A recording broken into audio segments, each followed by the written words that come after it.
दोस्तों ये कहानी कंटिन्यू है। अगर आपने इसका पहला पार्ट नहीं देखा तो वो देख ले।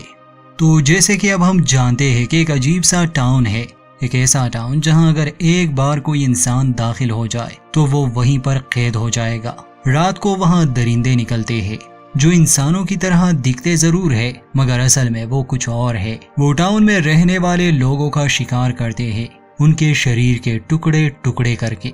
सवाल ये है कि आखिर ये कौन सी जगह है, ये लोग जो यहाँ रह रहे हैं इन्होंने निकलने की कोशिश अभी तक क्यों नहीं की और इन्हें यहाँ कितना समय हो चुका है। अब तो जिम का परिवार भी यहाँ फंस गया। रात हो चुकी थी, याद होगा आपको, जिम का एक्सीडेंट हो चुका था, आरवी उलट गई थी।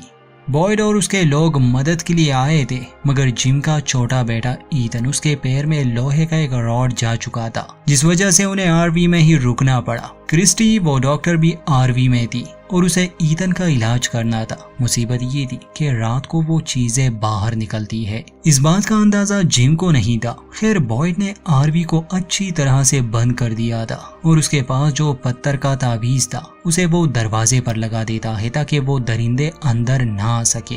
ईथन को दौरा पड़ा था मगर क्रिस्टी ने उसे संभाल लिया। बॉयड देखता है कि वो दरिंदे धीरे धीरे आरवी के करीब बढ़ रहे हैं। ये इतने चालाक होते हैं कि इंसान की कमजोरी का फायदा उठाते हैं। जैसे वो आवाज लगाते हैं कि हम मदद के लिए आ गए तो जिम कहता है कि वो लोग वापस आए, हमें बाहर जाना होगा। अब बॉयड और क्रिस्टी उसे ये समझाना तो चाहते थे कि देखो ये कोई इंसान नहीं है, अगर हमने दरवाजा खोला तो ये हमें मार देंगे, ये राक्षस है। मगर जिम इन्हें ही पागल समझता, इसलिए बॉयड उसे कहता है कि मेरी बात मानो, बस जहाँ हो वहीं रहो और अपने बेटे का ख्याल रखो, उनकी बातों पर ध्यान मत दो। जिम को अजीब तो लगता है कि क्या तुम पागल हो, वो लोग हमारी मदद करना चाहते हैं, मेरा बेटा जख्मी है। वो दरवाजा खोलने की भी कोशिश करता है मगर बॉयड उसे पकड़ लेता है और कहता है कि बस विश्वास करो और अंदर ही रहो। जिम को गुस्सा तो बहुत आया था मगर वो रुक जाता है। अब सीन शिफ्ट होता है बाकी लोगों पर जो यहाँ से जा चुके थे मगर बदकिस्मती से उनकी गाड़ी का टायर पंक्चर हो चुका था, इसलिए वो समय पर नहीं पहुंच पाए। अंधेरा हो चुका था, दरिंदे बाहर निकल आए थे। टाउन के लोगों ने अपने दरवाजे बंद कर दिए थे और अगर रात को उनका कोई अपना भी अंदर आने की कोशिश करता है तो वो उस पर भी भरोसा नहीं कर सकते क्योंकि ये दरिंदे किसी भी इंसान का रूप ले सकते हैं। खैर तेज बारिश हो रही थी, ये लोग कॉलोनी हाउस की तरफ भागते हैं। एलिस, रिकी और फादरी जोर जोर से दरवाजे पर नॉक कर रहे थे और आवाजें लगा रहे थे कि हमें अंदर आने दो, दरवाजा खोल दो। मगर अंदर जो लोग थे वो सभी घबराए हुए थे। विश्वास करना मुश्किल था, वो दरवाजा नहीं खोल रहे थे। हालांकि एलिस की गर्लफ्रेंड फातिमा सभी को कहती है कि दरवाजा खोलो, ये वही लोग हैं। इतने में डोना आती है हाथ में गन लिए। अब उसे ही फैसला करना था वो दरवाजा खोले या नहीं, क्योंकि अगर ये वो राक्षस हुए तो सबको मार देंगे। एलिस, फादरी और केनी बहुत घबराए हुए थे। तभी वो दरिंदे उनके करीब आने लगे। केनी गोली भी चलाता है। उनमें से एक लड़का जूलिया का नाम लेता है। शायद जूलिया इस लड़के को जानती थी मगर ये असली नहीं था, बस इस चीज ने जानबूझकर वो रूप लिया था। गोलियों का इन दरिंदों पर कोई असर नहीं होता और इससे पहले कि वो इन सब के टुकड़े टुकड़े कर देते, डोना जल्दी से दरवाजा खोलती है और उन्हें अंदर लेती है। ये लोग बाल बाल बचे। अंदर आते ही डोना इन नए लोगों को गन पॉइंट पर करती है और कहती है कि घुटनों पर बैठ जाओ। हालांकि एलिस, फादरी और केनी डोना से कह रहे थे कि इसकी कोई जरूरत नहीं, ये इंसान ही है। मगर डोना गुस्से में कहती है कि ये प्रोटोकॉल है, इसलिए टेबेथा और जूलिया के हाथ बांध दिए जाते हैं और दोनों को अलग अलग कमरे में बंद रखा जाता है। आते समय जेड गिर गया था, उसके सर पर चोट आई थी और तब से वो बेहोश था, इसलिए एलिस उसे बेड से बांध देती है। ये सभी काफी परेशान थे क्योंकि आमतौर पर बहुत कम लोग यहाँ फंस जाते हैं और इस बार तो 2 गाड़ियां एक साथ आई। पिछले 3 महीने से यहाँ कोई हादसा नहीं हुआ था, कोई मरा नहीं था, मगर पिछली रात फ्रैंक की पत्नी और बेटी मर गए और अब इन लोगों का आना। टेबेथा को एक रूम में रखा गया था। डोना उसके पास आती है उससे बात करने, उसे समझाने कि आखिर यहाँ चल क्या रहा है और उन्हें यहाँ क्यों रखा गया है। मगर टेबेथा बहुत गुस्से में थी, उसे अपनी बेटी जूली की फिक्र थी।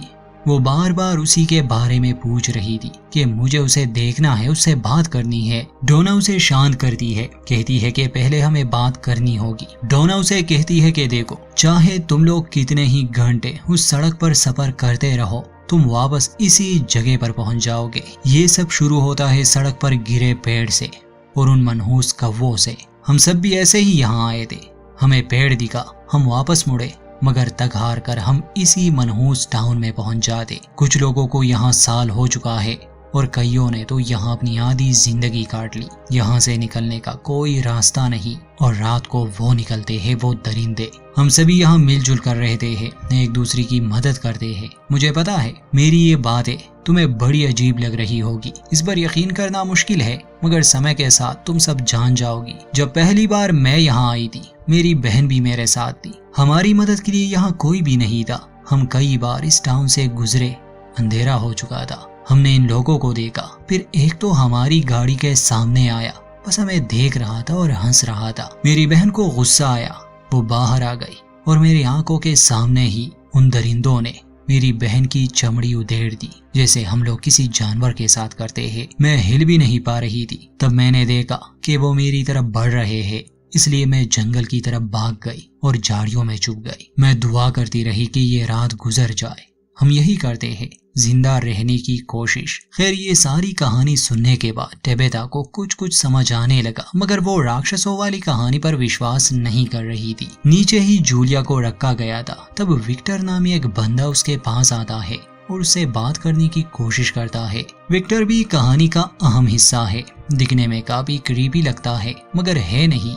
जूलिया अभी से नहीं जानती, वो उससे काफी डर रही थी। मगर तभी फातिमा आती है और विक्टर से कहती है कि विक्टर, तुम्हें जो भी लेना है किचन से लो और यहाँ से चले जाओ, तुम इस बेचारी लड़की को डरा रहे हो। विक्टर वहाँ से चला जाता है।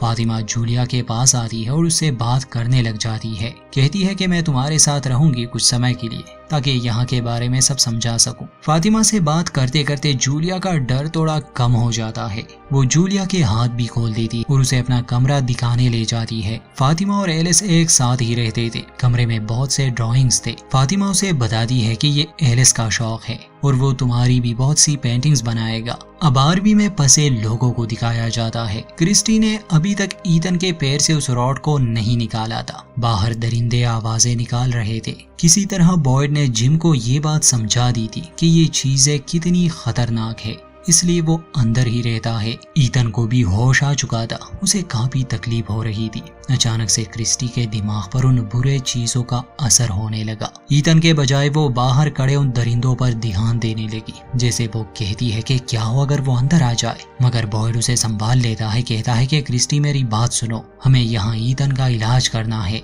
कुछ देर बाद क्रिस्टी और जिम मिलकर ईथन के पैर से उस रॉड को निकाल लेते हैं। वहाँ टाउन में सेरा, जिसने उस लड़के को मार दिया था, अभी तक उस कमरे में थी। इसी हॉस्पिटल में कुछ और लोग भी थे, जैसे कि एक नर्स और केनी के पिता। उस लड़के को मारने के बाद सेरा दरवाजा खुला छोड़ देती है और खुद वहां से निकल जाती है। अब केनी को इस बात पर गुस्सा आया था कि एलिस की गर्लफ्रेंड फातिमा ने उस नई लड़की यानी जूलिया को छोड़ दिया। दोनों का झगड़ा होते होते रह गया। सेरा तो अपने घर जा चुकी थी। हॉस्पिटल का जो दरवाजा उसने खुला छोड़ दिया था, वो राक्षस अंदर आ चुके थे। वो सभी को बेदर्दी से मार देते हैं। जिम के परिवार के लिए ये भयानक रात गुजर गई। सूरज उगने पर आरवी से बॉयड सबको बाहर निकाल देता है। टेबिता अपने पति और बेटे से मिलती है, उनके गले लग जाती है और रोने लगी। केनी जब वापस टाउन में आता है, देखता है कि हॉस्पिटल में सभी को बुरी तरह से मार दिया गया है। वैसे किसी को अभी तक ये पता नहीं कि ये काम सेरा का है।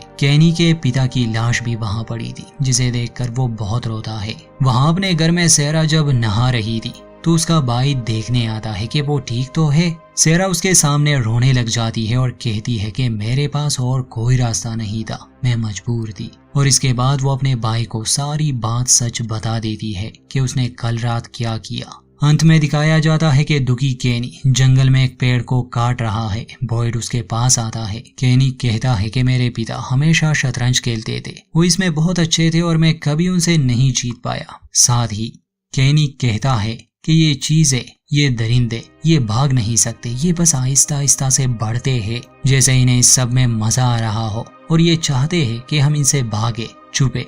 खैर बॉयड उसे और दुखी नहीं करना चाहता था। वो उसे वापस टाउन आने के लिए कहता है। जिम के परिवार को अब टाउन में लाया गया था। ईथन बेड पर था, जूलिया उसके साथ थी, मगर ईथन को बाहर सफेद कपड़ों में एक छोटा लड़का नजर आ रहा था जो उसे देखकर मुस्कुरा रहा था। और यहीं पर इस दूसरे एपिसोड का दी एंड। ये कहानी कंटिन्यू है, जुड़े रहिए।